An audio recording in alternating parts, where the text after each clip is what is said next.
funds, right? So let's get started on the last one. I'll talk about fundraising and what you need to do to create a pitch deck that helps you do the fundraise, right? All right, so here's the structure, and we are at the end of the 14 session journey, but 11th session for the Spark teams, right? Okay, before I start, I want to ask this question. Japan. I just came back from there. This is the sakura season in Japan, so the cherry blossoms are happening. And actually, if you go around Outer Ring Road, you can see flowering in Bangalore also. It's a similar pink color, so it looks so beautiful. So, all right, that's I'll not ask which pagoda is that. That's Mount Fuji in the back end. Okay, so this what I'll do is there are 2 or 3 parts to today's session or lecture. Okay, so what I'll do is first talk about the pitch deck, then come to fundraising, and for pitch deck I was going to use the template, which is actually sorry.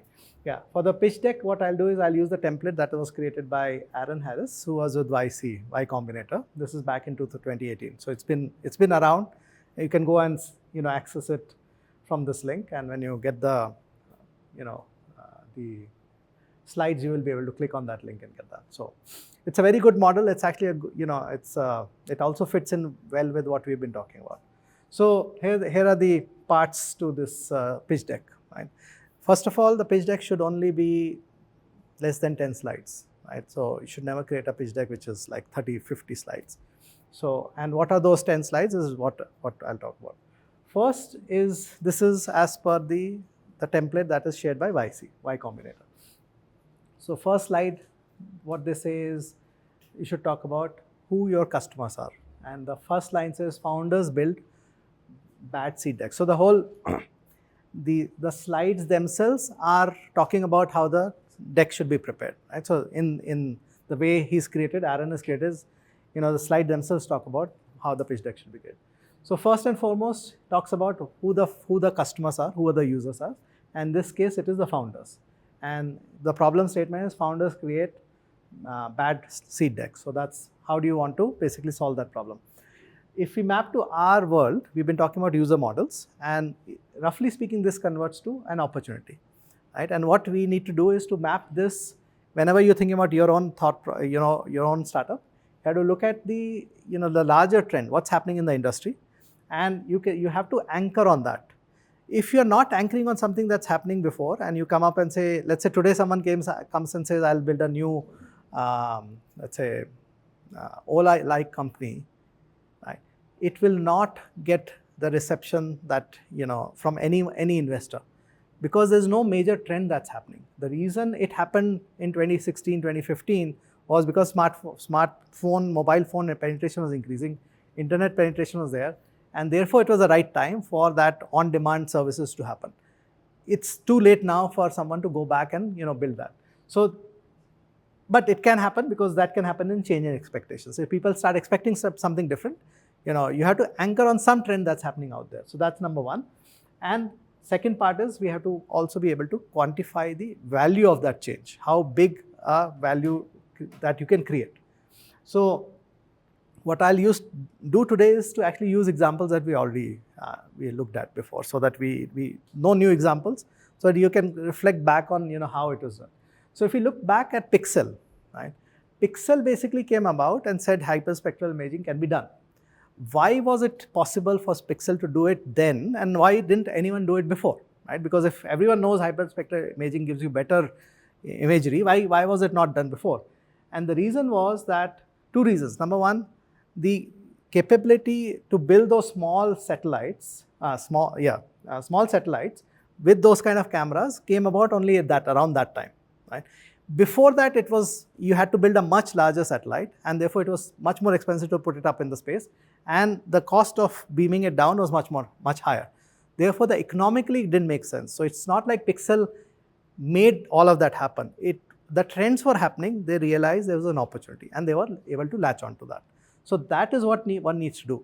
Typically, the last point on this slide, typically for you to be able to make a statement that you are at the right time, You have to be able to point to a technology shift that's happening.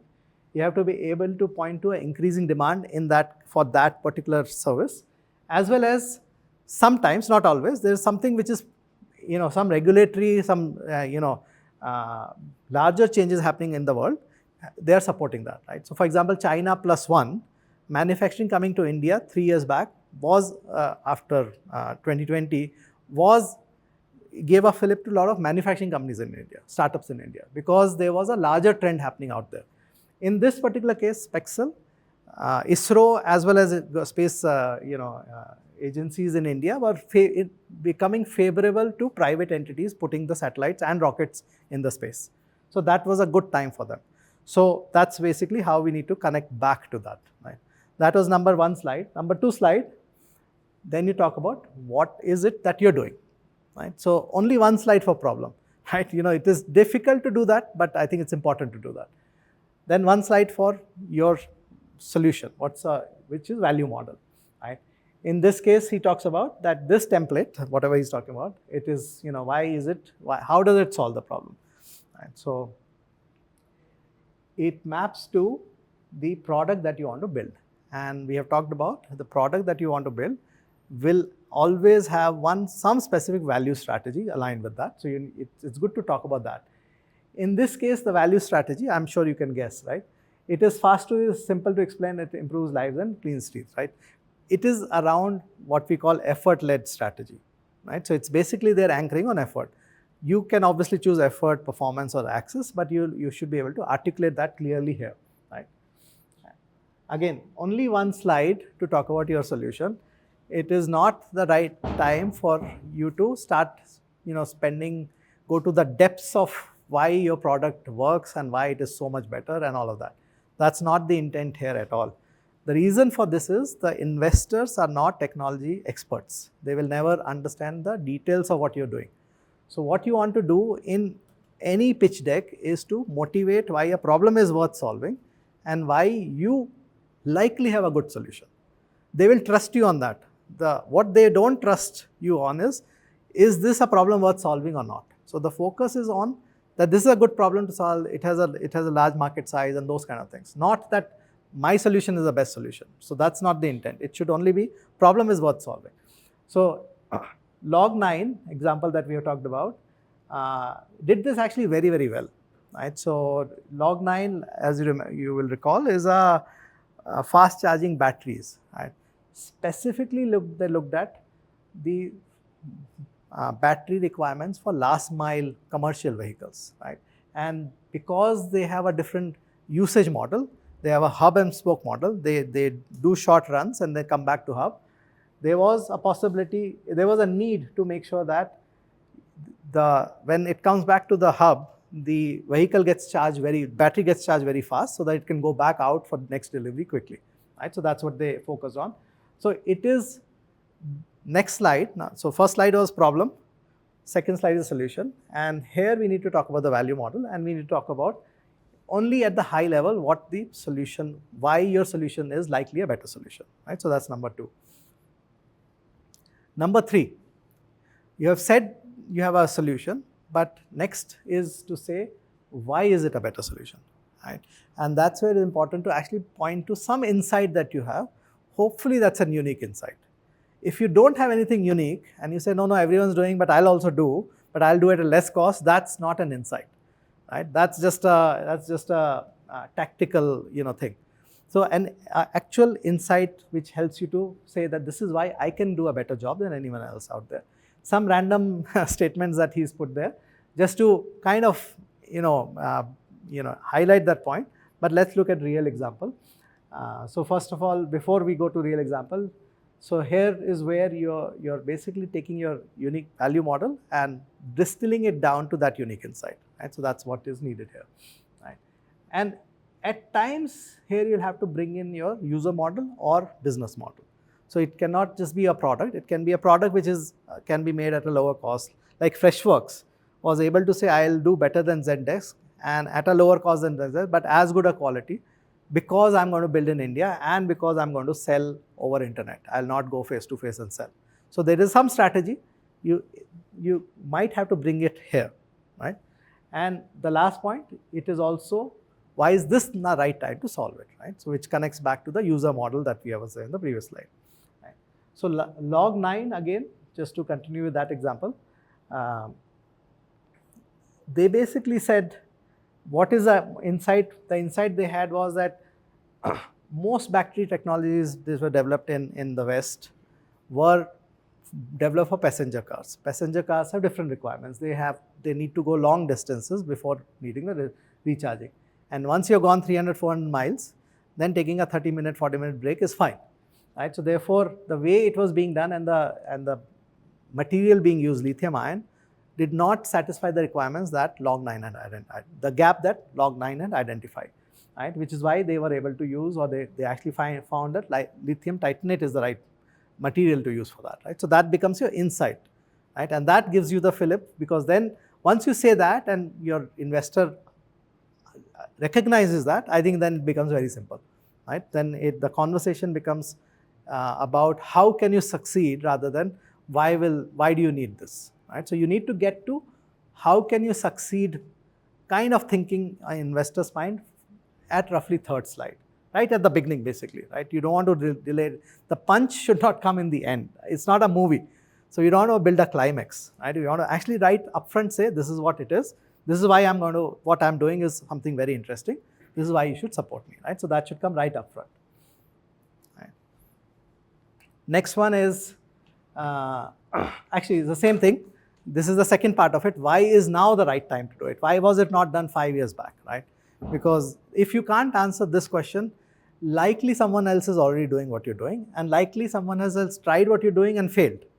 Right? So therefore, why now becomes very, very important. If you don't have a good answer for why now, likely your product is not a unique product, right? But in this case, log 9 case, there were government incentives. Government was pushing for EV vehicles. There was a growing demand. We all know this. 2016, 17, 18.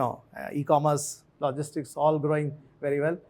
So therefore, the answer to why now becomes, there's a market tailwinds from policy, there's demand, and of course there's technology, which is like lithium titanate material, right? So all those need to come in a very, in one slide, in slide number 3, right? So that's basically what we need to do. Next, so far we have stated what the two models are, user model and value model, and what is the insight behind the value model. Next is to start showing proof points that actually there is the need for something like this, right? And this is what we have called user model validation, right? So that's the slide number 4. Example of this is, well, actually example will come soon, but first, what does it mean? Just to recap. So when you talk about user model validation, you'll have to go back and reiterate whose problem was it, why was it a problem, what specific activity are you going to target, right? And the last point, that how did you validate, right? That actually this is a problem worth solving, right? And that's where some quantitative metrics are useful, right? So it cannot just be, this is how this is what we came up in the lab, and this is why we think is it cannot be a performance inside out view. It has to be outside in view. Right? In case of Idea Forge, actually Idea Forge started in 2007-8, right? So long back, right? And a lot of the things that happened subsequently were not available to them. But like we have discussed, Idea Forge was able to get going because DRDO funded their first project, and because they did a good job in that, and they came up with a very small controller, they got interest from Indian Defense, right? And BSF, Indian Army, came to them and said, okay, this is a good product, can you build something for us, right? So that is what established that's what validated the user model for Idea Forge. So some such early indications you must have, because if you're talking about fundraising, people, I'll talk about it, there are different funders, but almost everyone will look for some proof points, some proof point that what you're building is actually already being useful or already being used in the market, right? So in this case, it was IdeaForge's ability to sell early units to Indian Army, BSF, DRDO, and so on and so forth. Right? So that's what established that yes, there is a market, and there is an ability to deliver value. All right. So next point is, so in some sense, you have to now talk about why you are able to build a better solution vis-a-vis competitors. Right. So at this point, still we are on slide number 4 or 5, I think 4. 5. Okay, please keep a count. So I should have numbered them 5. But so at this point, you have to be able to articulate why you have a better strategy than others, right? So I'll come to that soon, right? So IdeaForge, I think we have talked about it, that they basically, because they were building in India, unlike DJI or Parrot, other companies which are basically also building drones for security forces as well. But because IdeaForge was an India-based company, they were able to satisfy the needs of Indian Defence Forces, right? And that's what basically got them going. And of course, they did a lot of things. They made sure that their drones, unlike the commercial drones, had longer endurance. They could fly for longer time. They had better weather-resistant properties and so on and so forth, right? So that's basically what they did, right? And of course, they were able to also satisfy the procurement policies of Indian government, right? So that these are the things that help you to, reiterate or to emphasize to an investor why you are likely to succeed, right? So that's the reasons you're giving, and these are the ways in which you're establishing or building that trust with your investors. So number 6, we have done user model, both defining and validating. We have given all the indications. Then comes business model, right? So in this case, they talk about how this particular deck company is making money on every deck, right? In examples that we have talked about, we basically need to map it down to your business model that you want to work with.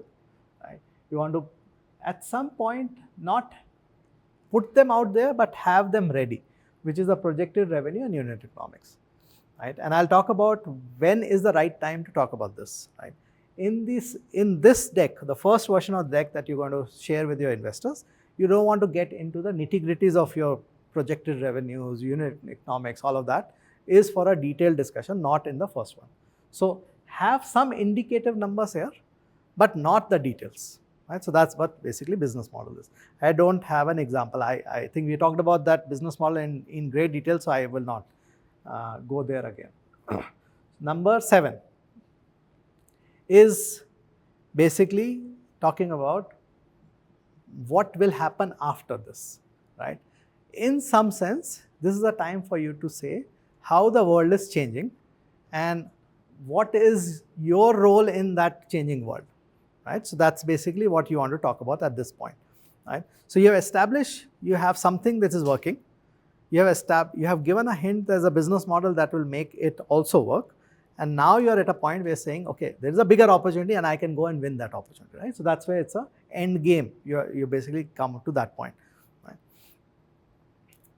All right, so to talk about end game, you have to actually paint a picture of what the new world will look like. Like if it was Agnikul, it would be saying that I can launch vehicles, rockets to match the requirements of my customers. Instead of having 2 launches a year, I can have 1 launch every month. Those are kind of things you basically want to say. And that flexibility or that end game or the new world is what you want to start talking about it here, right? And of course, just talking about end game is not enough. You have to talk about how you get there, right? And that's where some elements of how you will build the products, what are the regulatory approvals required, especially useful for medtech companies, what is your go-to-market strategy, you have to be ready with them. You don't have to put them all out here, right? So that's basically this slide. And this is what helps you to establish that why your team or why your company is the right company to bet on, right? And the terminology used by investors is what is your right to win? Why will you win, right? If this is a great idea, you are obviously doing a good job, right? You've shown that you're going to do it. but others might come and copy it, right? Your competitors all there, they will look at what you're doing. They might also do what you're doing. Why would you be the company that will succeed, right? So this is where you have to establish that, I do have the unique technology, and that will give me defensibility, right? So that's basically what you need to talk about. If you talk about example, Sedemac. If you remember, Sedemac was basically building a better controls for two-wheeler and three-wheelers, right? And that's basically what they talked about was the future of, first of all, the way they talked about was that the most of the R&D that gets done on engines across the world is for four-wheelers. And India is one of the largest two-wheeler markets. But because India is the largest and two-wheelers are not that big in other places, not much R&D gets done there. So therefore, there's a fuel wastage and there's inefficient energy utilization, right? Future, they painted was that we will have real-time adaptive control systems. If we have that, we'll be able to solve these problems, right? So that's basically the future. You can always ask, but that's not the future. Maybe the future is not even ICE engines. Maybe future is hybrid engines, right? So there can be a pushback, so you have to be prepared for that. But you have to paint some future that you think is likely.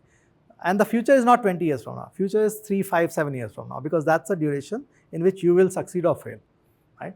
So that's a 3 to 5 year window. If you look at when they started 2017, I think it was fair for them to say that we should have better fuel efficiency of two-wheelers, which are ICE engines, right? And what they said was we will have smart engines and powertrain controllers, and that can improve the fuel efficiency, right? So that's the number 7 slide. Number 8 slide, team, right? So you want to talk about the why your team is the right team and why it's a balanced team that will help you win. So in some sense, this reiterates the point that was made in the previous slide, right? So basically, you're kind of every slide is in some sense reinforcing and rebuilding on the previous one, right? So, all right. So Sedemac had a similar, actually they had a very good team, so they were able to just put it up there, and since they had the product that was working, they had early adopters, they had co-creators. That's what helped them to raise the capital, right? So that's. And then I think this is the last slide number 9. Yeah, I think 9 is what do we need? How much money do we want, right? At this point, you're basically saying this is the money I want, and you're not yet talking about how you are actually going to, like, out of 1.5 million, this is how much I'm going to spend on people, this is how much spend on marketing. Not needed. At a high level, you want to basically say, this is the money I need this mostly for engineering and marketing, right? Blah, blah, blah, right? So, so you will actually have done calculations. You would have done some calculations, you would have some strategy in place, but point is you don't have to put them all out here. So it's not like you have not done all the work. It's that the first meeting you don't have to share all the details, because see, the first meeting you're only establishing whether the other person is interested or not interested. Revealing too much too soon is also not good, because if they're not interested, then you're giving too much information away, right? So therefore, giving some limited information, but hinting at why this is a great thing to do is actually what you want to do, right? So that's okay. So that's the 9 slides and done.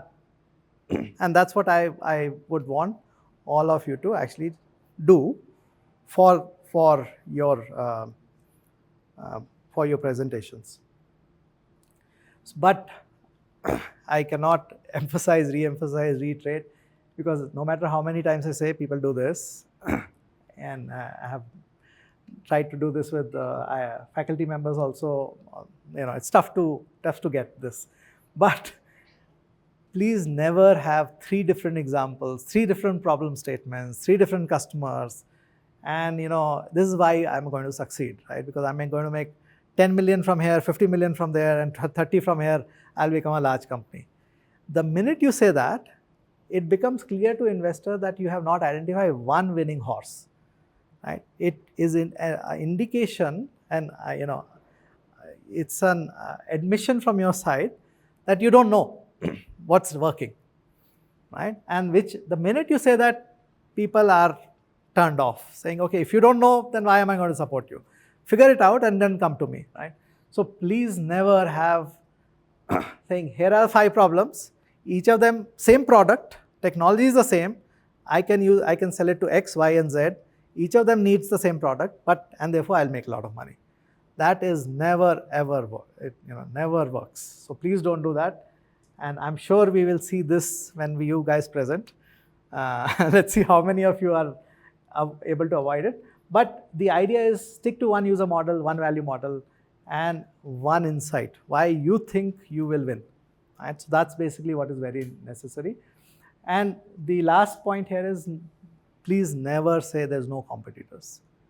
The minute you say there are no competitors, it means one of the 2 things. It means either that you've not done enough research, and therefore you're saying that, or it means that the field is so new that even if I support you, it's not going to work out. Because a new field takes 5-7 years to mature. So investors are not out there to support R&D. They are there to make money. And if you have to make money, the field has to be ready. And if the field is ready, there have to be other players trying to do the same thing, right? Because otherwise, you're too early. So therefore, 2 reasons for you to never say that you are the only one. You will obviously say, I'm differentiated from everyone else. But to say, I'm the only one, not an acceptable thing. Please never do that. Right? Yes, sir. For the last 2 slides, for our mock case, how do you want us to say the team and the number? Team and the number? What happens is that, let's say you don't have the team. In a lot of seed decks, what people do is they put a possible profile of the person they think should become the co-founder. Right? So if you are building a marketing heavy company and you don't have a CMO, and you don't say that you need a CMO as a co-founder, then that is a negative. So let's say you're building a fintech company, and fintech companies typically, the largest problem with fintech company, there are 2 large problems. One is regulatory approvals, and second is acquiring customers. So if you don't acknowledge that acquiring customers is going to be a challenge, then in some sense you're leaving, like in this example, there's no CMO, right? If you are building a slides company and you want to pitch it to founders, and you don't have CMO, a valid question would be, how are people going to know about you? Right? Then this guy will step up and say, no, I know how to pitch. I am the effective CMO. Right? I have my CTO who'll get the right software built. Actually, by the way, Axel does have a company like this. This is why I like this pitch deck. It's called presentations.ai. They build, they use AI to basically help you create the pitch decks. But yeah, CTO with lots of experience helps you build that with the right AI, blah, blah, blah. VP engineering doesn't sleep, basically gets the things done, right? That gets, so you want to actually, if let's say this person was not there, actually if this person is not there, your company is not going anywhere. If CTO is not there, then you can say, oh, I know we are right now, let's say we are AI-based presentations company. I don't have a Gen AI person, I'm looking for that. That's a co-founder, a gap for me. So that's how you will basically. So it's more of a way of articulating, you understand what is needed to succeed, and you understand the gaps in what you have. Right? That's number 1. Number 2, how much money do you need? For our mock case. For your mock case. What would be good to do is to understand the cost side of the equation. Because that part, if the product is well defined, or at least defined to extent that you can come to that these are the contributors, that fixed cost and variable cost, that's what should get reflected here. So you have it for 2 years or 5 years? 18 months. No, never. No investor gives you money for more than 18 months. Normally what happens is you raise money and you use that money for 12 months to build products. You keep the last 6 months to raise the next round of money. Right? So whatever successes or metrics you have to hit in 12 months, and start using those numbers end of 12 months to raise money for the next round. So always ask money for 18 months. Shouldn't you think for deep tech it should be bigger? Um, Like the gestation period can be bigger. so if you are, we'll come to that, but if you are at the TRL 8, 9 plus, then I think the timeline should shrink to 18 months. If you are in the R part of the story, then timelines can be longer, but then investors will not give you money. So if you're talking to investors, your timelines have to get shrunk to 18 months. Because 18 months, 12 months, 1 year basically, is long enough for others to see is it moving forward or not. You're not saying I'm succeeded. You're saying have I moved forward or not, right? In a quantifiable way. That's what is 12 month gives you, and 6 months then gives you time to raise next round of money. Yeah. So is this the case that the more amount I ask for, there is a high possibility that despite having any idea, I will get rejected? Yeah. They will not be willing to give a lot of money. I will talk about that in soon. But please ask that question if I don't talk about that. Right?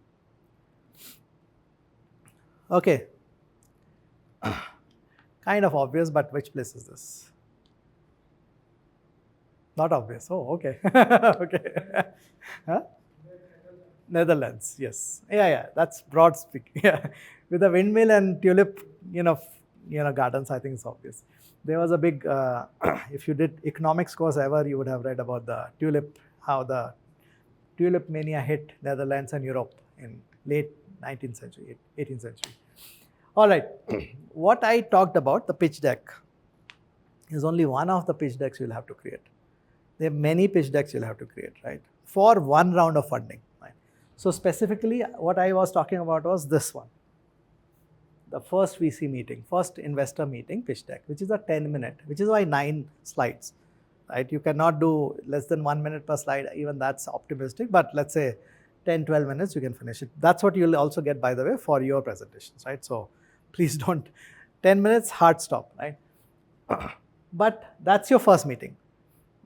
If that goes well, then you'll be invited for the second meeting where the investors will say, okay, tell me more, because what you said was very interesting. I like to learn more. That's a longer meeting. That's the meeting in which you want to have all your details with you, which includes the technical details, value model details, why your product is a good product, right? What technology or what innovation you've done that makes it a better product. It will also include the more detailed projections, financial projections, as well your expenses, right? So everything in a little more detail is what it needs because it's twice as long, right? So that's what you need for that. Typically, there's also a third meeting, which is a final meeting, where normally what happens is, so I'm right now talking about VCs, and very soon I'll talk about that there are angel investors, seed investors, in VCs and so on. In VCs, typically you'll have one person that you will reach out to, a partner level person, who will, actually the first meeting might not even with the partner, will be with some associate or some person who works for a partner. That partner will actually, that associate or that person will brief it to the partner saying, this was a great company, I talked to them, I like them, right? Typically that person will have a chat with you and will become your champion. That champion will then invite you for the second meeting, which is in front of all other partners in the investor company, right? And at that point, they will ask you other questions. Normally this gets done, you get your answer saying this is good, here's the money. Sometimes there are some investors, some of the partners who raise some more questions subsequently, because after this meeting there's normally a whatever, they have their own internal meeting to discuss should we fund it or not fund it. If in that meeting some questions come up which were not answered or which were not asked in the second meeting, then you have one more meeting, right? Or it could be that first meeting with the analyst, second meeting with your champion, and the third meeting with the full partnership, right? So that's so there are two variants of it. But the first 3 are equally important, which is before your 10-minute meeting, you also need a 3-minute pitch, which typically nowadays people send as a, instead of sending a presentation, they send a pitch, right? And I'm debating whether I want you guys to do it or not, but I'll tell you soon. Not today, but tomorrow or so. You need a 20-second pitch, which is just a one-liner, which is just a 2-3 sentences. This is when you meet someone, you want to be able to say that this is what you're doing and this is why you want to talk to them, right? So that should be a very, very crisp and pointed thing. And you need to have a one-liner. You want to have something say, this is what I am doing, right? So that company's essence should get captured there, right? So that's basically what you do. So those are this is your anchor, and everything derives from that. Either you go become bigger, take it, add more details, or you remove some details from there, right? So that's basically what you want to do. So therefore, we'll focus only on the 10-minute presentation. And like I said, I might ask you to do a short pitch, which is record your own video and send it across, right? So a 3-minute video, or 2 or 3-minute video. I'll send it on the Teams if I want to do that. Oh, actually, So in 7 seconds, what we need to tell? Like, what? Just the idea. um, What does that one line mean? okay, let's talk about that. How would you explain what Uber or Ola does? Right. So if you were the Uber's founder and you met a investor, what would your first line be? Right. So typically you would say, Uber is a on-demand taxi service which makes sure that customer gets the taxi within 5 minutes or less. Right? So no matter where they are. Right? So that could be one way of, right? That's your 7-seconder. Right? How are one-liner and an elevator pitch then different? Because elevator pitch, I will say the same around. No, you will go to the next level in elevator pitch. You will say they get in 5 minutes or less. In addition, I'll make sure that the cost of that service is lower than what they pay right now if they have to hail, and I'll make sure the experiences are unified, right? So that they can walk away from the taxi at the end of the ride. So you don't have to pay, you don't have to look for change, blah blah blah. So you will add a little more detail in the elevator pitch. So it's the one-liner. See, normally when you create your website, there is a short thing that you have to write. What kind of, right? It's that. Exactly. It's that. What should always show up as your, whatever, I don't know what's called. There's some name for that. Tagline nahi, ek website banane mein, there's a special name for that. But it's essentially a tagline. 7-seconder is your tagline. Right? It's on-demand service, right? So, nahi, motor nahi. Uska ek technical naam hota hai. It's not looking for, yeah. So, all right. That's okay? Caption? Nahi. Okay, I'll send it on group. So elevator pitch is really, if you look at what I just said, right? Basically, you want to capture these points. So one specific pain point, one specific improvement, and why a hint at why this is a big opportunity. Right? You don't have to actually say this is a $5 billion opportunity. You just have to say, if I can disrupt taxi service in US with an on-demand cab service, which will make sure that every user who requests the service gets it in 5 minutes or less. Right? It's like, okay, it's interesting, tell me more. And that's all you want to do at that time. Right? So like I said, 5 minutes or less is a value promise. And we talked about value promise in the 7th lecture. So you want to actually bring in here. So if you're building let's say a vertical takeoff drone, then you want to bring in the characteristics or the specification of that. The normal drones can take 10 kgs, I can take 50 kgs, right? If they take 50 kgs, they can only fly 10 minutes, I can fly 1 hour, right? 50 kgs, 1 hour flight time is my unique thing. I can do, let's say, a medical service for that, right? Emergency services for health attack patients, I can get them to hospital within 10 minutes with this kind of a thing. So you kind of said who your user model is, heart attack patients. Value model, you can get them in 1 hour less, which is a golden period. And business model, you don't have to say. Enough people have heart attack, is one of the largest killers. Therefore, that is implicit there, right? So, but you have also indicated value promise. The reason I'm able to do it because I have built a drone which can carry, let's say, 100 kgs for 1 hour, right? So that, which is unique in the world, right? So that's what you want to say. Actually, I did have one presentation. Is it okay, or we should skip it and come back to it? Try kare. So this is a 3-second example that I wanted to give. And this is from SIGTuple that you have heard. And this is Tathagat, who's the founder of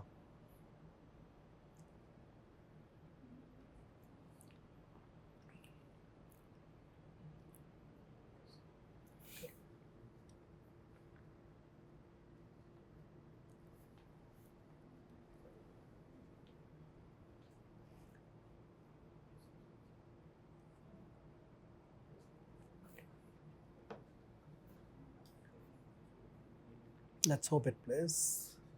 Hello and welcome. We are SIGTuple, and our aim is to build a global healthcare company which will touch lives by improving the quality of healthcare delivery.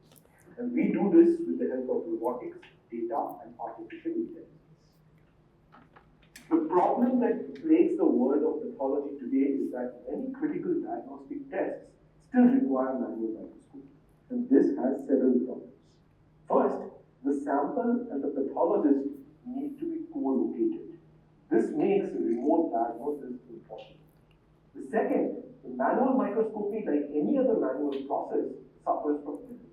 This is caused by inter-observer variability, fatigue due to high case load, and many other reasons. And finally, the manual review process is also inefficient and it is dependent entirely on the physical availability of the doctor. We believe that automated microscopy powered by AI backend will effectively solve this problem.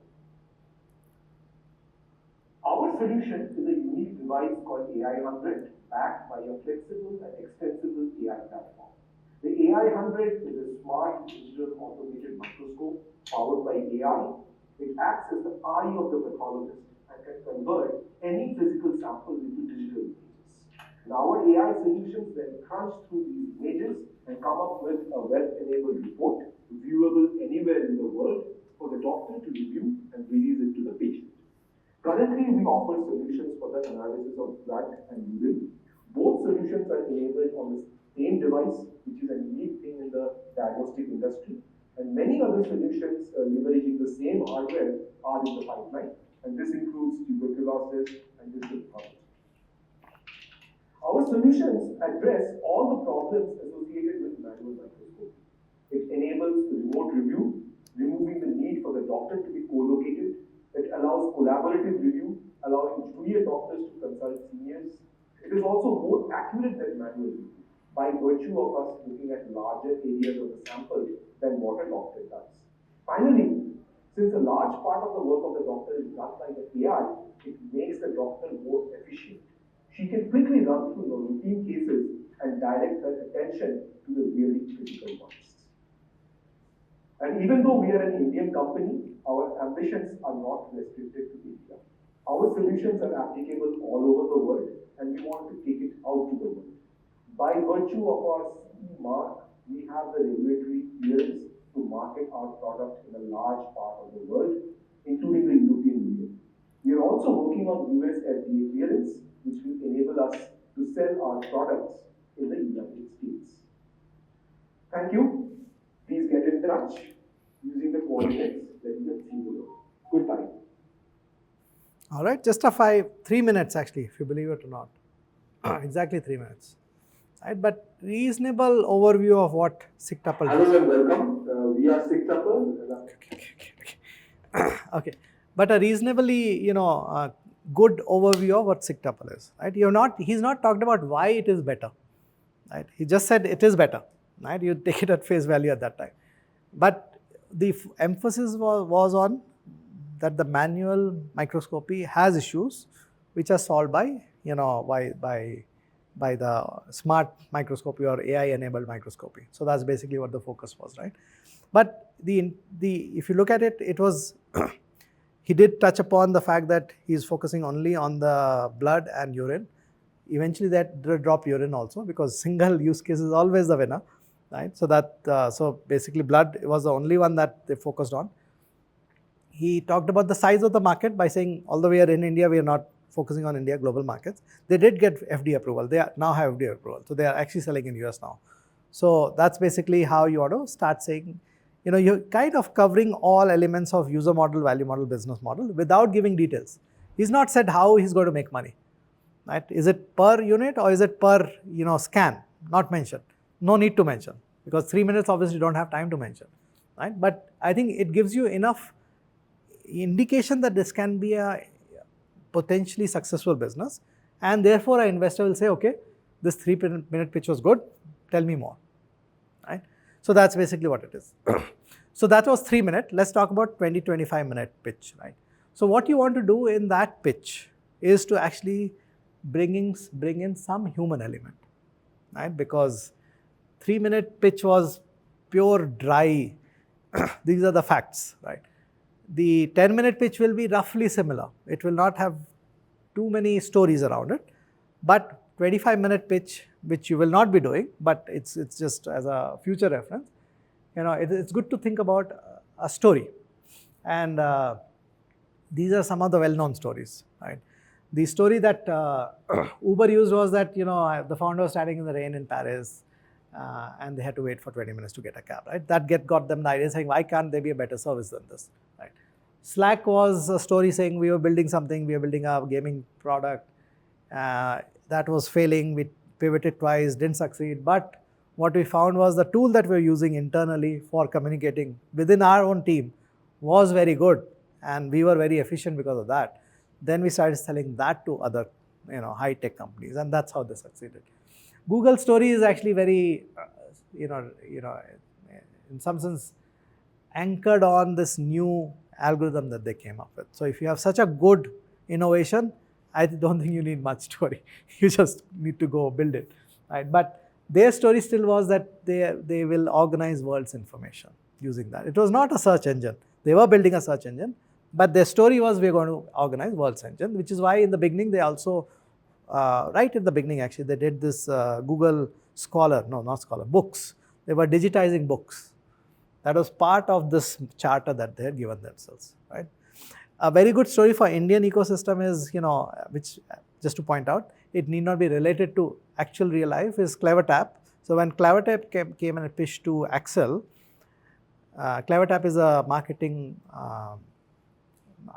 automation startup which helps you to track what people are doing on your website. So if a new user comes on your website, which links did they click on, how much did the time they spend on which page, is a useful data point for a company, let's say Amazon or Flipkart, to figure out did this user, was he or she really interested, or was he or she just browsing? And there are indicators saying if you're actually interested, you go in a certain behavior. If you're just browsing, you will have a different behavior. But by looking at this behavior, which is of high intent, which is about to buy, they are able to then retarget you. They are able to send you an ad saying, here, 5% off, whatever. And the story that CleverTap used when they came to pitch was saying, imagine you are a James Bond, right? And you walk into a hotel, right? As you walk into the hotel, the receptionist doesn't ask you, which room you want. Your room is already, they know which room should be given to you. And when you reach your room, your drink is already there. It's a stirred but not shaken but not stirred, one of the two, right? So that kind of personalization is only possible when that information is already available to that hotel. So he's saying, can we not make every customer James Bond? Why should only James Bond get that experience? Why should you not get that experience when you walk into the hotel, right? And that's how they used to say, that's what we want to do for every user who comes to any website, right? It's a good story. It gets people say, okay, theek hai, kuch to socha hai logon ne, right? So there is some thought process given behind, right? It gets you excited, not excited, it gets you interested. Saying okay, let's listen to the next 2 minutes also, right? So basically that's what. So that's basically the value of origin story. There is no one story. You can have a story. People have done lots of work. Actually, all the slides I have covered, people have done lots of work. So you search for that, you will find information. So you search for origin story, you will find that there are many kinds of story. There's a founder story saying, I was standing in the rain and I got this idea, right? That's your Uber story. There's a customer story which is saying, Slack story. We were doing something, that internal tool, we gave it to some customers, they really started liking it, right? That's a customer story. There's industry story saying, I guess, Pixel, Bharat Biotech, DJI. These are the, they basically point to the story what's happening in the industry. We are at a stage where we can get to the next level, right? That's basically. So you have to pick your own story which matches your own personality, because you have to carry it, right? You have to be, when you say that, the James Bond story, people should believe you and not just laugh at you, right? So you have to pick the right story. I would not be able to carry the James Bond story, for example. I'm more suitable for an industry story, for example, right? So it depends on your personality. Last, I think, 2 more slides to talk about just some pointers. And I would request you to use these pointers in your slides also. Whenever possible, please use visuals. Don't write so much text. I mean, this, if you see this, it's actually tough to read, because you remember you're spending 1 minute per slide, right? So you don't want people to be reading that and not listening to you, right? So similar thing here, which captures the same information, actually less information, but maybe more impactful, is this, right? The first 2 points there, annual revenue 27.9 and it is 15% low below the 33. It's not relevant. What you want to say is a large market. It could be 30 billion also. No one would actually fight with you, right? So you put some number which is anchored in reality, right?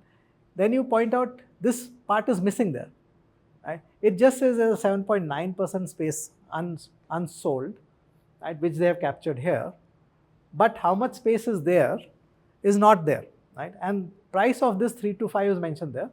Per unit they have written, instead of that you could have written per kg, right? But this into this gives you the size of the possibility, how much extra can you make per, per load, per plane, right? So that's what you want to communicate visually, as well as easier for people to actually put them together, saying, okay, this is what it means. Actually an opportunity, maybe there is something worth doing. And the bottom line, what they're doing actually is saying that we should build a marketplace, right? I think that's what it was. Yeah, ripe for disruption by online marketplace. So what they're saying is, if we had a marketplace that had said that we have 8% available, it is a 50% discount on this, because anyway it's going unused last 24 hours, then you could possibly make some money, right? So that's basically what I want to say. So please use visuals, don't use text if you can. And last bit is, I presented, and even the YC template is in a certain order. User model, value model, validation of both, business model, why this is a large business, so on and so forth. But you don't need to do that. What is most important is that you start strong and you end strong.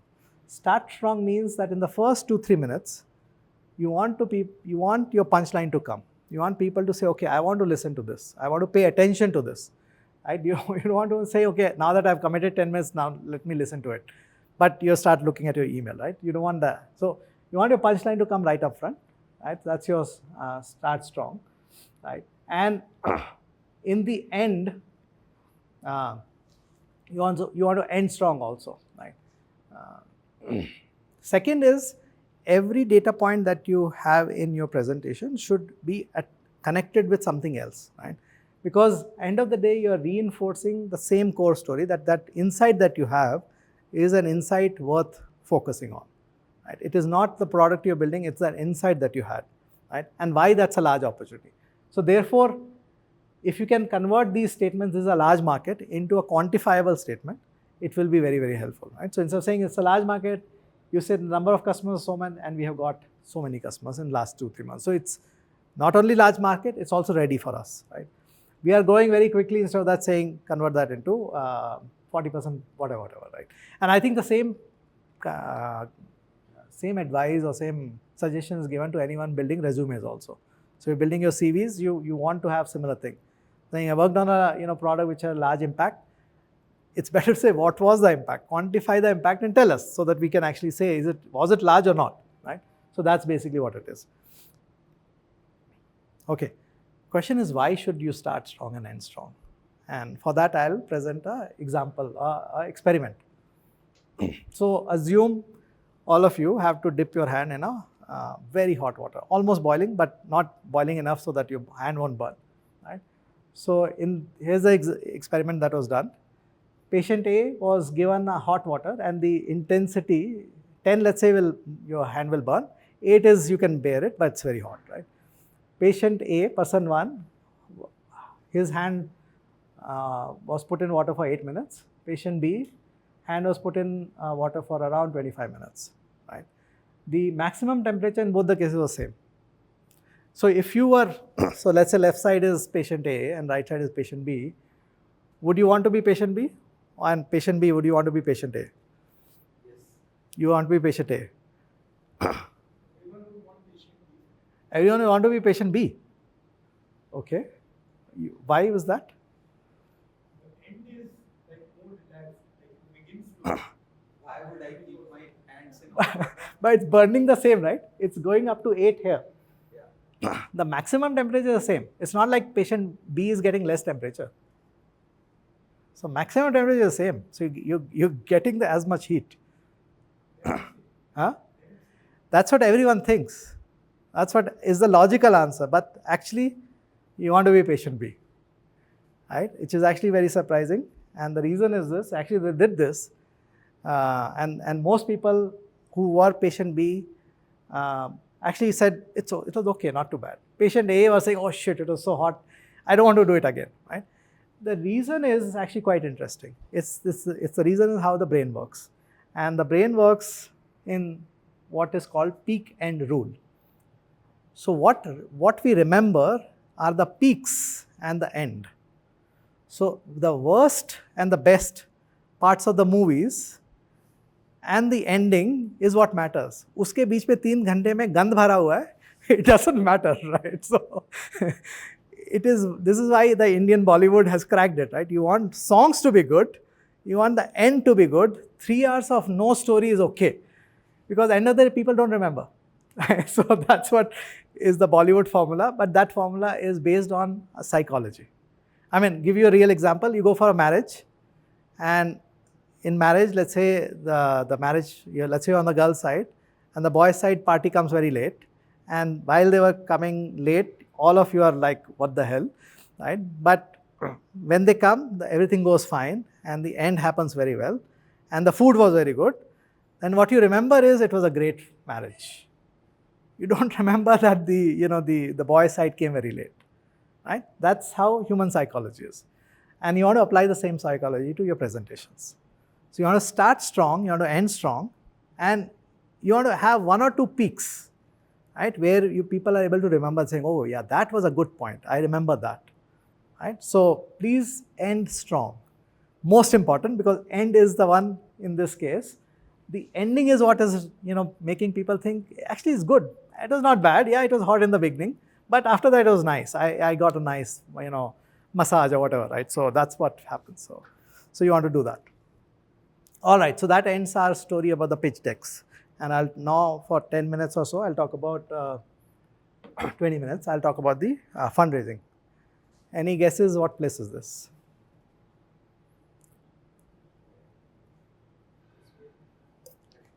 Very famous place, near Badrinath. On the way to Badrinath. It's a very good trek, beautiful trek. It's called Valley of Flowers. So in June, July, August, very nice. There's a good Gurudwara also there. Huh? I have not taken, but I've been to all these places. Whatever I showed, I've been there. So, no, my photography skills are not as good. So, that's why when I put them out, I put the who's taken the photo. Yeah. All right. So let's talk about fundraising. So there are. We'll go back to TRL levels, because that's where we're talking about taking a technology from the lab, innovation, and building a business around it. So you will have this as a starting point. We have talked about that these levels map to these products, right? And this stage of the company, right? So you are building POC and early prototype up to TRL4. You're doing technology validation with a real life scenario. Therefore, you need a co-creator for TRL 5, 6, 7. In 8, 9, you already have co-creators and early customers who are saying, yes, what you're doing is good. I will pay for it.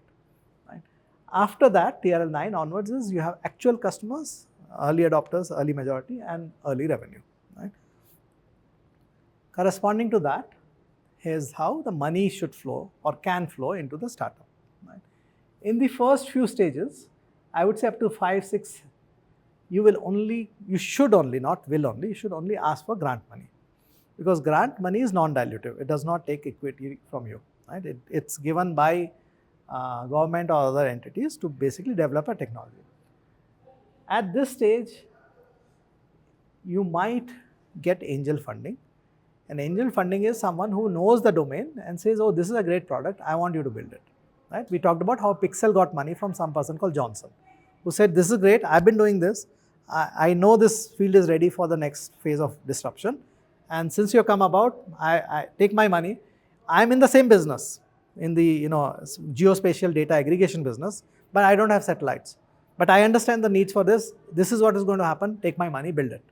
Right? So that's your angel funding. At this stage, once you have the early customers, that's when the actual investors, institutional investors, start getting interested. And that's the first time you can talk to a seed investor. And VCs come actually, unfortunately, late. They come after you have many customers, few customers, not many, few customers. Not just 1 or 2, but more than that. Right? Because 1 or 2 you can get, 1 or 2 doesn't give you a pattern. Your VCs want to see a pattern, that this is actually this problem is faced by many, and these guys are able to repeatedly deliver value to all of them. Right? So that's basically how I want to do it. So question then becomes, and we'll go top down, right? From VCs to angels, VCs, seed, angel, in that order, right? So what are VCs looking for? We have talked about it, but I'll use an example this time. So this is an example of Sedemac. Sedemac got its first money, 740K, in 2008. At that time, it was valued at 1.7 million.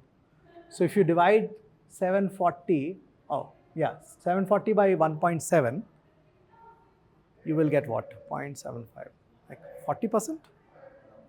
35, 40%? Yeah, so Nexus basically took 35% of the company, right, for giving that 740K. Right? You have to ask, is it good or is it too much, right? Did they give too much, do you think? Or was it okay? 35% of company for 740K. Not good, okay. At least one person thinks not good. Okay, let's go ahead. What Nexus did was, they were co-investors in all subsequent rounds. Next 3 rounds actually. They invested money with other investors in 2011, 13 and 15. After that, they said, okay boss, we don't have money. Now you go raise money from larger players. I cannot invest. Why does an investor co-invest? Because if they don't, their stake dilutes. So you have 100 shares in the beginning. Let's say you're the only founder, you have 100 shares. You get Nexus in, they take 35% of the shares, you have 65 left. Now let's say you go to next investor, and the next investor say, I want 30% of the company for the money I'm giving you. So both you and the first investor will have to dilute 30% each. From 65%, you will give 1/3 of 65%, which is what? Around 20%. You will give the investor 35% or 1/3 of 135%, around 10% they have to give. So they will be left with 20%, and you will be left with 40%. Right? To avoid doing that, the early investors co-invest with future investors so that they can maintain their stake. As a founder, you don't have any luxury. If you had money, you would not be raising money, right? So you have to dilute, right? So you will be diluting here. By this time, in 2024, Nexus had 33% of share because they got diluted afterwards, right? They were 35, 37 there, and they got diluted to 33, right? And total money they had invested in the company by that time was $3.2 million. Right? In 2024, Sedemac said, okay, Nexus said, okay, enough. We invested in 2008, 2024, 16 years. I need to return this money to my investors, my LPs, limited partners. Therefore, I need to pull my money out. Right? This is nothing against the company. It is just their requirement because their funds also have life size. So 16 years is actually very long. They would have stretched. But in 16 years, they took the money out. At that time, Sedemac was valued at $260 million.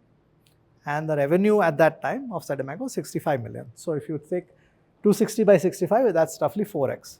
So if you're making 10 million revenue, you can expect the company's value to be around 40, 50 million, right? Going with this marker. So in net, Nexus was able to generate 15x return on the money they had invested. Yeah, so that's how it worked. Do you think good or bad for Nexus? Worked out well, was not good. Worked out well. Not good. Not good. It's not a good return from a VC point of view. Right? And I think I've done this before, I'll do it again. This is how the maths works. So VCs raise money from LPs, who are the investors into the VC companies, and they are expected to return higher than public markets money, because obviously if you're locking money for 10, 12 years, I want more return, right? Otherwise, why would give money to an illiquid fund, right? In US market, typically 3x return in 10 years is considered good, right? Because US market return 9-10%, you're returning 3x in 10 years, good. Right? So what VCs do, and actually second bullet point is not relevant here, but this is relevant for you as founders. What VCs do when they raise money, they promise to LPs that I'll focus on these areas. For example, when Excel goes and raises money, it says I'll invest in consumer tech, business tech, fintech, health tech to some extent, and there's one more, which I forget now. But anyway, 4 or 5 areas that you specify. Hardware is not one of them. Deep tech is not one of them. Therefore, Excel is unlikely to invest in deep tech, ever. They might do 1 or 2 bets as a way to prepare for a future fund. So if I'm on fund 8 and I want to raise fund 9 and I think deep tech is becoming interesting, so I want to build a story for that. So I'll take few investments in that, but not majority, right? So but it's not relevant from the maths point of view. From a maths point of view, this is important. Of all the companies that a VC invests in, let's say 10 companies, 6 companies will not succeed, will either die or will basically survive, and therefore the VC will not get the money back, right? 1x or 0 money back, right? 30% of companies will return more than 1x return, right? So, and only 10% of the companies give 10x or more returns, right? So that's the math. Now, if you take these numbers and put them in this equation, 60% into 0, you get basically nothing from them. 30% into 4x, let's be generous, and say these are 4x returns, right? And so that's that, and 10% into 10x, right? The number we get at the end of it is 2.2x, which is actually not enough. It's not even giving you 3x return, right? Therefore, investors are desperate. They are looking for startups that can generate more than 10x returns, right? So now you have to go back and ask Sedemac, 15x in 16 years, not in 10 years, not in 12 years, 16 years, is actually not that good. It's not bad, it's actually in this bucket, but it is not 20, 30x. It's not what Swiggy gave to Axel, 35x in 10 years. So that's what investors are looking for. A 30x investment return in 10 years is what is the hope or the dream, right? Which is why when you go to raise capital, you have to ask yourself, can I give this money back to investor? If you can't, then they will not invest, no matter how good you think your technology is. Because the market might be small, because it might actually take longer to grow, various other reasons, right? Which is why medtech companies find it hard to raise capital, because regulatory approvals, FDA approvals takes a long time, right? There are specialized funds which only look at that. Normal VC does not look at that for this reason, right? So then all the VCs will get concentrated in some specific industries, right? Because only, I think there will be some specific industries which can produce more than 10x or whatever. That's true. That's the So the other industries will not get any short-term. That's what happened for the longest time, which is why deep tech gets only 10% or so of investments, not more than that. That's also after a long time, 10%. But the good news is deep tech, people have found that deep tech funds are able to return more money than 3x. 25% better performance deep tech funds give compared to non-deep tech funds. So same economic supply, right? If there's too much supply of money for one set of companies and less money supply for other set of companies, which is deep tech companies, then these, whoever gives money to them gets better returns, right? And which is what is happening now. So now there are deep tech funds in India and globally, which are focusing only on deep tech startups, right? But it's a market reality, and we have to live with that market reality. Hopefully soon, 5 years from now or 3-5 years, there will be many more deep tech funds, and this issue will not be there. But So with time, industries change which can produce higher returns, you are saying? yes, with time, I think in this case, industry is not changing. In this case, the realization is coming that you can actually make money even when the startups take longer to mature.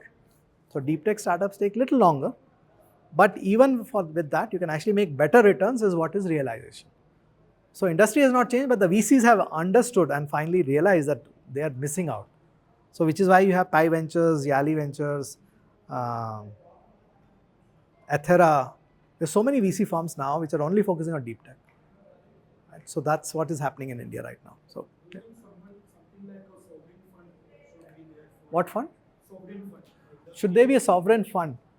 invest instead of the So sovereign funds are typically large funds. Temasek, for example, is a government of Singapore government fund. Typically, they come in series B, C, because they cannot assess the risk of early stage companies. but for strategic sectors it would be like say Tata and TCSMC. Yeah. Not a one-to-one comparison, but So that's what is happening in India right now. If you look at the semiconductor industry, there's a lot of government money supporting the quantum computing. There's so much government money because government realizes that India has to be fully self-independent on that. You cannot expect imports of that to happen. So yes, either sovereign fund, the concept being used is fund of funds. So you co-invest with others so that your companies can get the money there. they started something like 5 years Who? back, the fund of funds concept. Yes. I think with Citi they started something, but it didn't work. Didn't work as much as So I think now they are splitting that SIDBI fund kind of fund into vertical specific funds. So space fund, quantum fund, and so on and so forth. So hopefully with better deployment it can succeed. Yeah, but so far it's not been that successful because the incentives are not aligned. The person who's, in a normal VC firm, the investors, the partners get profit sharing. But in a SIDBI-like environment, there's no profit sharing. Then I think the risk-averse behavior kicks in. And that's true for Sign. IIT Bombay incubator Sign has also fund. It gives money. But the success rate is very high. 23% companies succeed, right? As opposed to 10% here. But the multiples they give is much lower. So end of the day, actually you're not doing well, right? So, but you have been optimized for that because in government, the criteria is how many are alive. 45% companies are alive. Okay, great. As opposed to 5 companies became $1 billion companies. So, yeah. But I think we have to live with what the reality of market is, right? So, yeah. So if that is the case that deep tech companies require more time, Yes. why ISC focuses so much on deep tech startups and not on other? Because the deep tech is actually, like I said, actually creates more value. It was not acknowledged earlier. Now, but generally supports deep tech startups. No. If first of all, ISC is a deep tech institute. It's an engineering and science institute, so it has to naturally do deep tech. Right? Typically, what happens is at the start of like in India, if you look back, right, the VC business started in 2013-14 is the real money started coming in.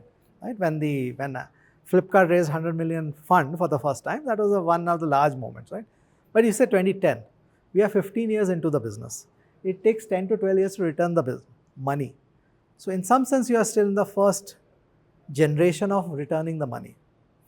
So what happens is talking about Axel, first fund, from which Flipkart got money.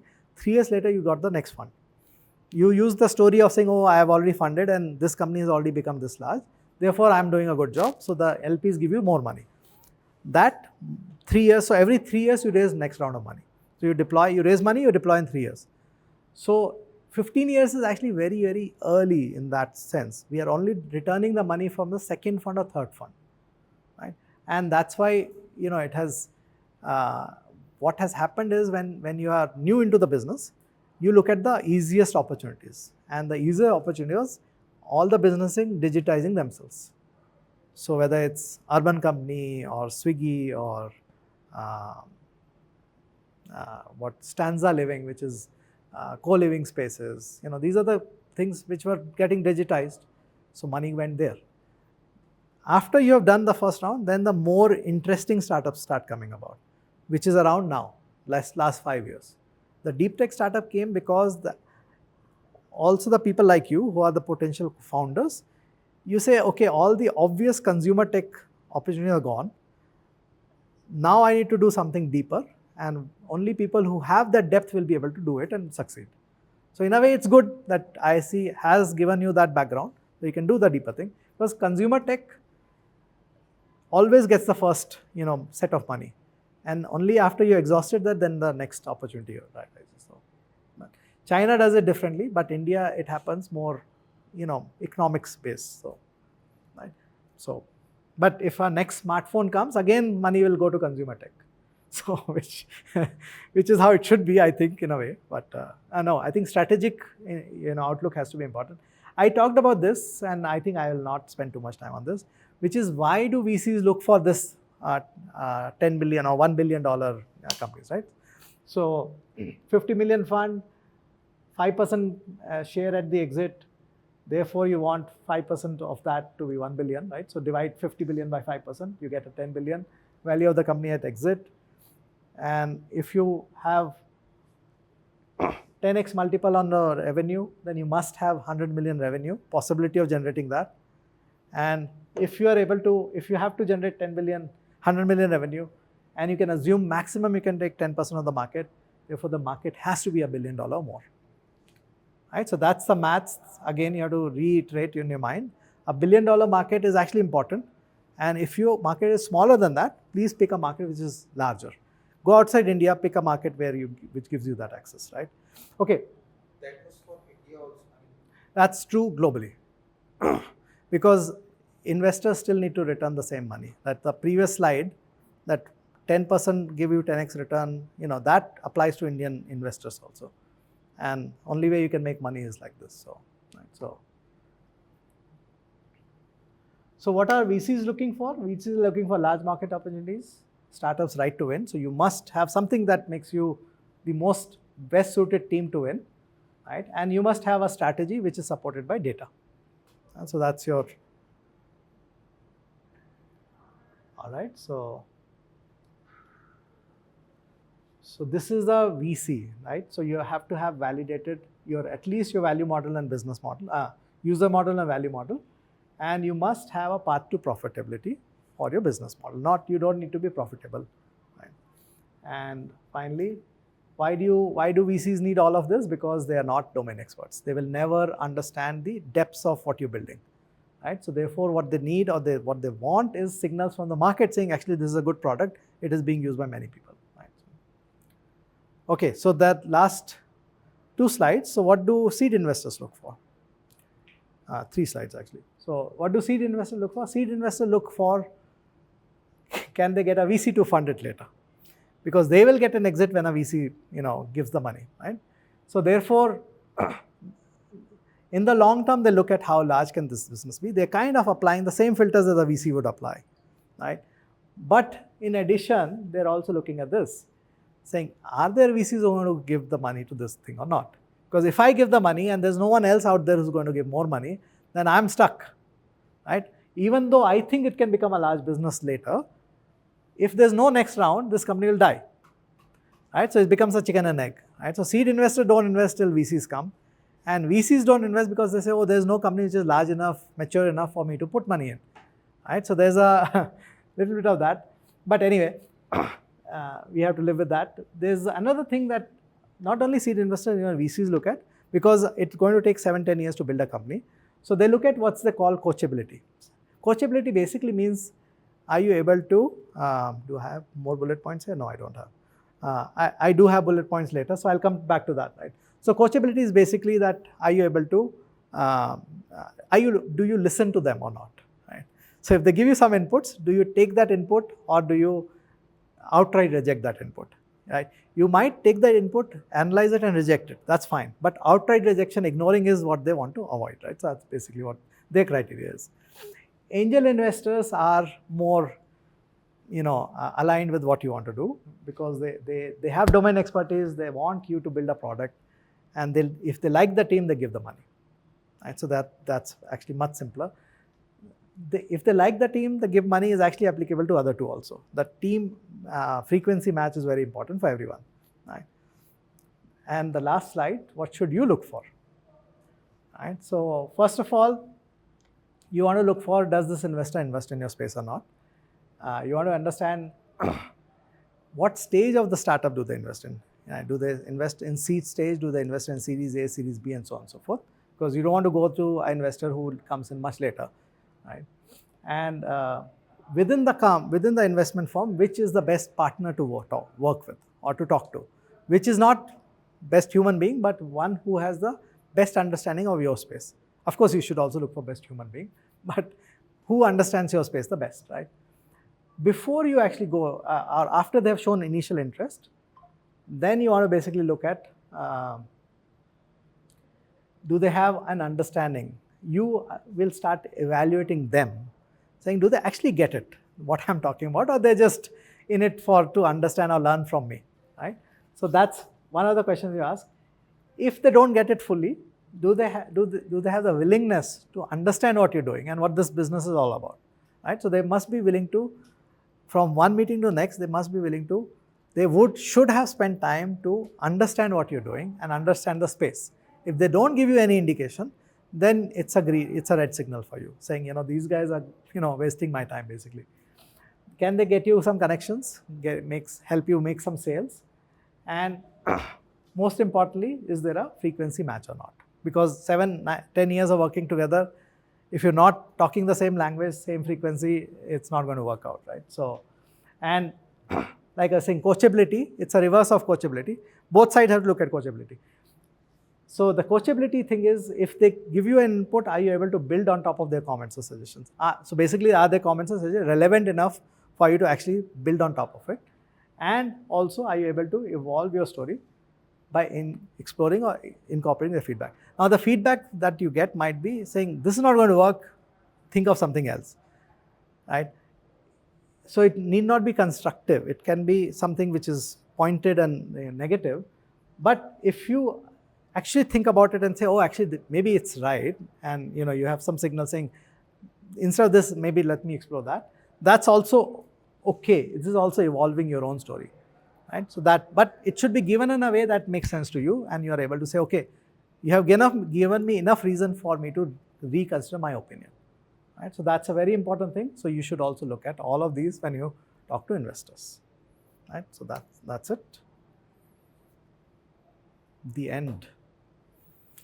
Any questions before we disperse? Are there cases where you don't raise money, as in bootstrap companies to go, There are many cases where startups don't raise money. There's a book written by Rajesh Jain. What did he call it? I forget. Rajesh Jain, the guy who started India InfoWorld, sold it to Satyam Infoway, made around 100 million money. He's written a book saying why founders should not raise capital. And he's a good friend, so I would recommend that you look it up. He writes daily blog also. So you'll find most of his ideas in the blog also. But book is a focused way of it. I think that's easier said for software startups than deep tech startups. Deep tech startups need money. Now the question really is, can you use grant money to get to a point where you can start generating revenue and then grow with revenue, your own revenue? I think that's an ideal scenario because, getting an investor gets comes with a, investor comes with a baggage because they need to return their own money. The way they return the money is by forcing you to grow in value, and that forcing you to grow in value makes you to sometimes force you to make wrong decisions, which happened with Sictuple. They did all the things they did before they came back and refocused on a smart Microsoft because of the pressure from investors. So, ideal scenario, you don't want to raise capital, but I think unfortunately, or I don't know, fact is deep tech startups end up needing money. So, yeah, get grant money as long as you can because that's the best money. Then you'll need to get VC money. The good thing with deep tech startups is that the minute your product actually is working, debt money becomes available. See, unlike a consumer tech company or a business company, SaaS company, they need to keep raising equity money because there's no asset that you're building. But if you're building an asset, you have equipment, you have factory and so on, and there is visibility into future revenue, then the debt money becomes available. So there's a I think a annual report written by Special Invest, one of the deep tech startups, one of the actually prominent deep tech VC firms, where they explain how the debt becomes available to you as you go along. So I would say some equity money, hopefully once or twice, I don't know, hopefully. But if not, the good thing is you're creating value. Every time you raise more money, your value is increasing. So you're diluting, but your net value is actually increasing every time. So you are richer in that sense, right? So it's okay, it actually works out well. It's a good economic arrangement to actually raise capital, but you want to avoid the baggage, so delay the raising capital and cap it at some point. The minute you can get debt, start getting debt, right? So, okay, cool, thank you. Huh? My question was, does asking more money Oh yes. increase the chance of getting rejected? All right. Does asking more money, okay. It depends on what stage you are. So question is, should you ask for more or should you ask for less at any given stage, right? So first of all, different levels of people have different typical check size that they write. If you ask for 500K from our VCs, they will not write it because the amount of work needed to support that company, whether you give them 500K or 5 million, is the same. You must have every other week a meeting with them. You must have a quarterly board meeting, blah, blah, blah, all of. And the internal compliance related work is the same, right? Therefore, every investor, VC, seed investor, angel, has a certain sweet spot, right? And if you ask too less, they will not be interested. So that's on the lower side, right? So if you're asking VCs, ask at least 2 million, right? If you're asking seed investor, ask at least 1 million. If you're asking angel, ask at least 250K or 500, right? So that's one. Number two, that's on the low side. If you ask too much, instead of 2 million, ask 10 million. Will they say get lost or will they actually entertain you? I think there's a range within which they will not say get lost. They'll want to talk to you. But if it's too much, they will have to say this is beyond my writing ability. So will they provide me with the range they have, or I have to guess it? No, you have to guess it. You have to look at previous investments they have done, who are similar stage as you, and then see if a repeat entrepreneur, let's say Mukesh Bansal, the cult founder, says I want to now do a Gen AI startup, right? New mix or whatever he did. Actually, forget about that.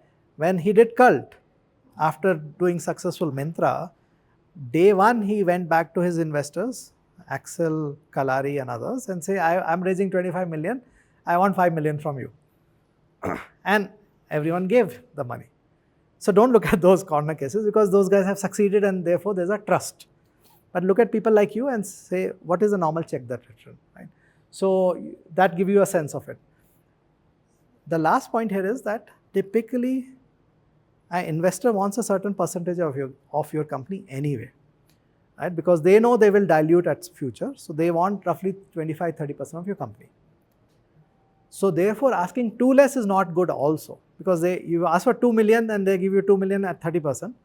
Versus you ask 4 million and 30% dilution, might as well get 4 million. So because the stake they want is roughly the same. Of course, they are not fixed on the number, but it might be 30% for 4 million and 25% for 2 million, right? Something like that. Because they want at least some stake which is substantial, even so that even after they dilute many times, they still have reasonable equity at the end of it.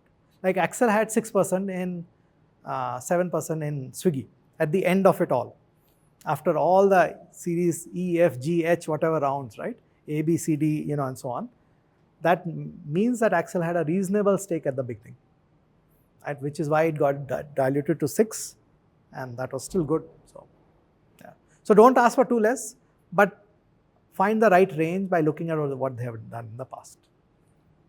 And depending on the investor, pick the right amount. So 2 to 5 here, million, 2 million here, 250K, or actually this number can be any, 10K to 100K, or 10K to 1 million actually, depends on the angel. Yeah, sure. Sometimes does it make sense to like get investment rather than from some existing heavyweight companies, like say for Indian case AT&T and Tata? Yeah, very good question. Yeah. Because they have already like for 50-60 years they are working in this sector. Right. So anytime you are rising up, like you can be a potential competitor. So would they want to invest in you? Like, Very good question. So, first of all, there are two kinds of investors. There are financial investors and there are strategic investors. Typically, the corporate VCs, CVCs they're called, like L&T, invest only in the businesses where they think they can leverage that technology themselves. Right? Typically, it is good to raise money from them if you treat them as a co-creator. You don't want to treat them as an investor, because the minute they have, let's say 25-30% of your company and they get certain rights on the company, then no other normal VC will invest in that company. Because the upside of those investors, see, normal VCs are investing only for pure returns. There's no other math, right? There's no competitive advantage, there's no defensibility, nothing. This is like, can I get the money back, right? So the normal VC will not invest in a company which has, in a startup which has money from a strategic investor, which caps the outcome for the normal VC, financial VC. So ideally you want to raise capital from strategic investors by treating them as co-creator, so that they help you build the product, and the equity you give should be less than 10%, should have very less rights, no information rights, for example, no rights to block your sale and other things. So it's an advice, it's a broad advice I can give, saying don't raise too much from them, and if you raise from them, treat them as a co-creator, take their money and make sure that it does not give too many rights to them, get the right lawyer. ARTPARK should be able to help you with that, so that you're safe, so that you can get the next round of funding. But only if you in return are getting something from it, like some something which is beyond money. Yes. So either, let's say, we talked about, what was the company? Tejas. Tejas got money from 2 large companies. One was Sycamore and the other one I don't remember. Again, a US-based company in optical networking. They got the domain knowledge from them, what products to build. They got the distribution connections from them, like Airtel and other connections happened because of that. So that's what, and they got $5 million. So that's a good arrangement, right? But if you don't get those two, then I think it's actually a tough arrangement, because typically strategic VCs have baggage, bigger baggage than the normal VC. And especially if you get money from predatory companies, which are not well known in ecosystem, you want to avoid them, right? So I will not name them, yeah. But we know them. All right. Yeah. So investments happening in Shark Tank are a lot of strategic investment. Shark Tank, in my mind, is a marketing platform. We talked about Earth raising money, 1 crore or so, a few crores at 4% dilution. That money is too small. What it does, it makes you visible to many, many more people, right? And then you can perhaps raise the next round of money. Shark Tank is also more relevant for products which appeal to consumers, right? Because the panelist that's there is doing a reasonably shallow job of evaluating you in 10 minutes or whatever, right? Therefore, the depth of your technology, deep tech startups are definitely not suitable for that. Even consumer tech startups are not, business startups are not relevant. So only consumer startups are the ones that go there. But honestly, I put Shark Tank as a very useful medium to spread the word that startups are a good thing to do. And from a startup point of view, you should treat them as a marketing platform. It gives you the visibility, hopefully gives you the money, but if nothing else, gives you the visibility. Right? So that's how I look at it. Yeah. So not a strategic, not a seed, angel, none of them. It's just a marketing angel at best, because an individual eventually puts in money. So it's an angel, but with a marketing boost. So, yeah. All right, cool. Thank you. So what we'll do is next week, I would want you to have a 10-minute presentation, and only I'll be there. I'll be giving you feedback, and I want you to give feedback to each other. So please tell people who are taking the course to come and join, so they get the feedback. The week after that, I will invite 2 other people, 2 founders, and together we will evaluate you and give you marks, right? So that only will give you the public, it will not be like Indian Idol, so we'll not collect the public votes. But next one, we'll request you to also give feedback to each other, right? All right. Same time slot, 90 minutes, 90 minutes, 1, 2, 3, 4, 5, 6, 7, 8. There are actually 12 or 13 people, so we might have to extend it a little bit. But yeah. All right. Can you upload a sample of someone who has created on the same format? That's the sample that I showed you.